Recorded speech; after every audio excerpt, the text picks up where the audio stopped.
샬롬! 교만한 자가 누구인가? 하나님은 그를 물리치신답니다.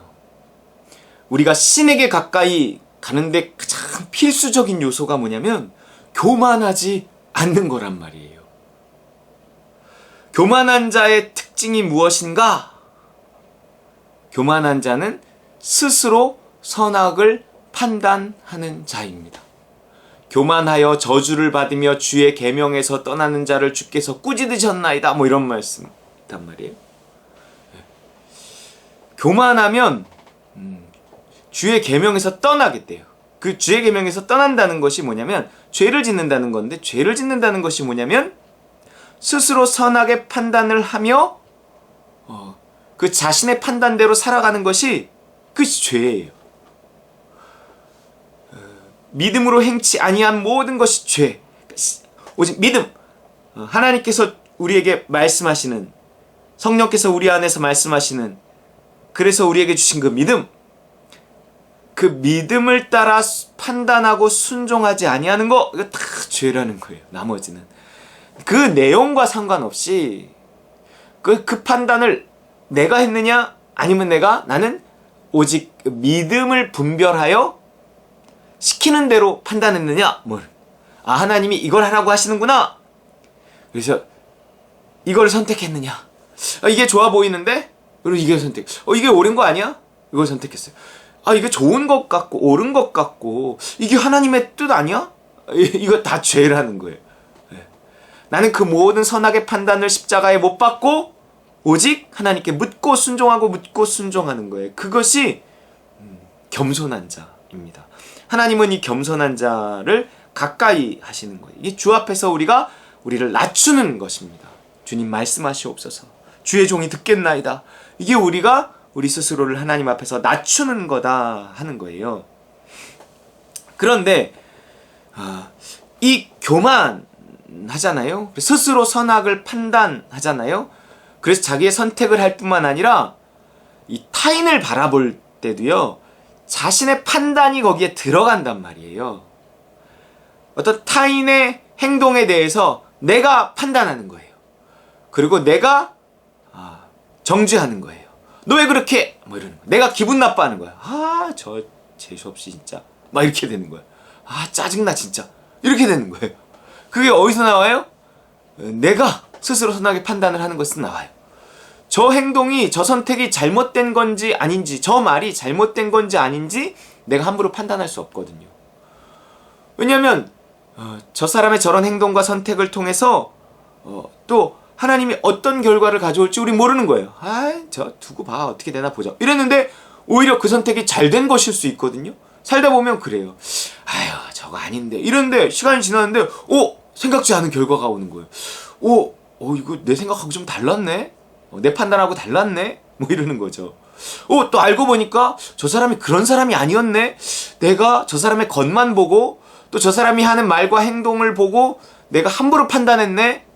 내가 조금 가까이 들어보니까 겉으로만 그런 거지 속은 그게 아니었네? 이런 거 많단 말이에요.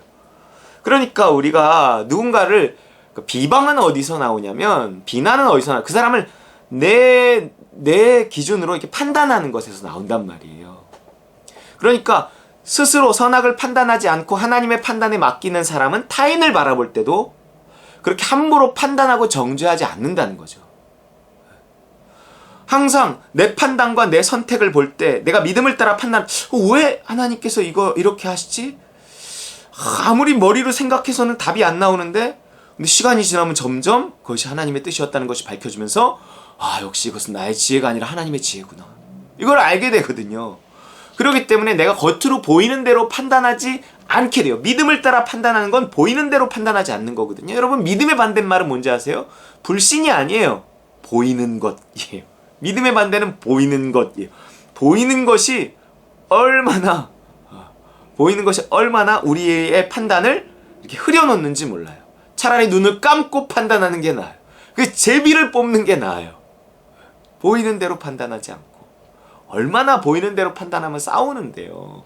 왜냐면 내가 보는 것과 이 사람이 보는 것이 서로 다르고, 내 판단과 네 판단이 다르면 이게 스스로 판단하는 사람은 자신의 욕심을 가지고 판단하기 때문에 서로의 욕심이 부딪히고 합의점을 도출하지 못하고 이런단 말이에요. 차라리 같이 제비를 뽑으라고요. 뭔가 이 성령의 하나 되게 하심이 있기 때문에 모두 성령의 인도하심을 받으려고 하고 하나님의 뜻을 구하려고 하고 부부 두 명이 사는데도 그렇게 싸우잖아요. 그러니까 차라리 하나님의 이게 제비를 뽑든 하나님께 묻고 이렇게 성령의 인도하심을 따라서 믿음이 오는 대로 결정해. 그럼 믿음이 서로 다를 수도 있죠. 다를 수도 있지만 그러나 내가 나를 십자가에 못 박고 하나님의 뜻을 구할 때 다를 수가 없는 거죠. 성령의 하나 되게 하심이 느껴지는 거죠. 나는 이렇게 생각했는데 진짜 기도해 보니까 이게 맞는 것 같아. 그리고 자기를 낮추고 거기에 모아가는 거예요. 네 생각이 맞는 게 아니라 함께 기도해 보니까 네 생각도 아니고 내 생각도 아니고 어떤 하나의 믿음, 어떤 지점이 이렇게 보인다는 거예요. 거기를 향해서 죽던지 살던지 가는 거죠. 그럼 거기에 구원이 있습니다.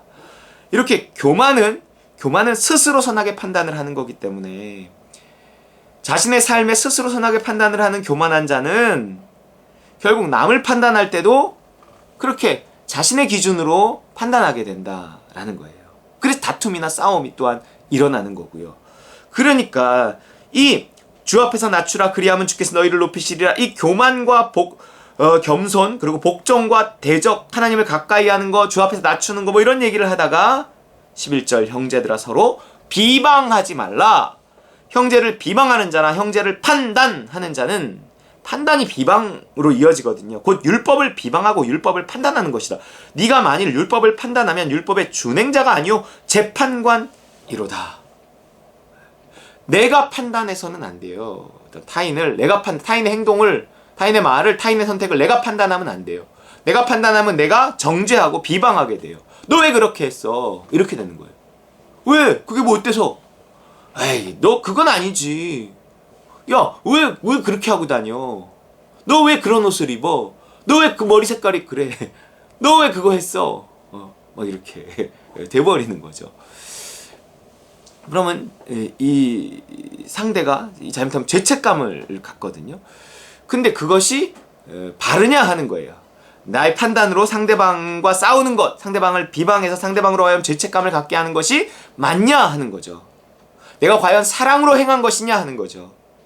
그렇기 때문에 내가 사랑이 기초가 돼 있고 믿음을 따라 사는 사람은 하나님이 가까이 하시기 때문에 그에게 하나님의 사랑이 임해요.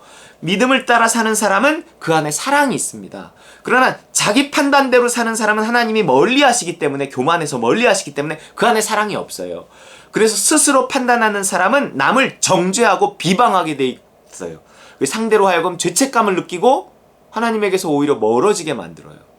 천국 문을 닫고 남도 들어가지 못하게 만들어요. 그것이 스스로 선하게 판단을 하는 사람의 삶이고 모습입니다. 사랑이 없죠. 율법 아래 갇힌 사람은 사랑이 없어요. 그렇기 때문에 이 선하게 판단을, 영적인 삶을 살아가서 선하게 판단을 하나님께 맡기고 끊임없이 나를 십자가에 못 박으며 성령의 인도하심과 도우심을 따라 살려고 하는 자, 그 사람은 겸손한 사람이고 그렇게 하나님을 가까이 하는 사람, 매일 하나님은 가까이 하시고 하나님께 선하게 판단을 구하는 거예요. 인도해 주세요 이러는 거예요. 그리고 도와주세요. 성령님 인도해 주시고 도와주세요. 항상 이렇게 구하는 사람, 이렇게 기도하는 사람, 이렇게 하나님을 찾는 사람, 하나님 가까이 하시고, 가까이 하시는 게 뭐예요? 사랑을 부어주시는 거예요. 그래서 하나님의 사랑을 부어주시고, 그렇기 때문에 스스로 선하게 판단을 하지 않고 하나님께 맡겨서 정말 믿음을 따라 사는 사람은 그 안에 사랑이 있기 때문에 다른 사람을 볼 때도 사랑의 눈으로 볼 뿐만 아니라 어떤 자신의 선하게 판단을 가지고 보지 않는다는 거예요. 그래서 타인을 볼 때도 함부로 판단하지 않아요. 고정관념을 가지고 판단하지 않아요. 하나님께 물어요. 하나님, 우리 아이가 이렇게 했는데 내가 어떻게 생각해야 되죠? 우리 아이가 이렇게 하기를 원하는데 내가 어떻게 조언을 해줘야 되죠? 내 기존의 생각을 가지고 야, 이 미친놈아! 이렇게 해버리면 이게요, 싸움이 일어나고요. 나에게서 그 사람도 멀어져. 내가 하나님에게서 멀어졌기 때문에 결국 사람도 멀어지게 하는 결과를 가져오는 거예요. 그렇지 않고 사랑으로 뭔가 내 자녀나 타인의 판단이 틀린 것 같다 하더라도 내가 사랑으로 하나님께 묻고, 그 사람의 눈높이가 있기 때문에 또 그렇게 한 것일 수 있거든요.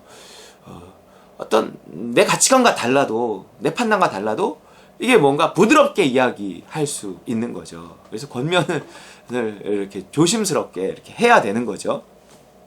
틀리다 하더라도, 권면한다 하더라도 하나님께 묻는 사람이 돼야 돼요. 그래서 나의 삶부터 물어야, 내 선택부터 물어야 하나님의 사랑이 임하고, 그렇게 내가 하나님께 나의 선택에 대해서 묻고 하나님의 인도하심과 도우심을 힘입어 살아가는 삶이 되어야 타인을 볼 때 비방하고 판단하는 일을 멈출 수 있다는 거예요. 12절, 입법자와 재판관 오직 한 분이시니 능히 구원하기도 하고 멸하기도 하시느니라. 너는 누구이기에 이웃을 판단하느냐. 이 말씀 잘 기억하시고 선악의 판단을 하나님께 맡기고 내 삶을 선택하고, 또한 그 눈으로, 그 사랑으로 타인을 바라보며 판단하는, 또 때로는 권면하고 이렇게 이 사랑의 눈으로 바라보고 동행하고 더불어 함께 가는 저와 여러분 되시길 주의 이름으로 축원합니다.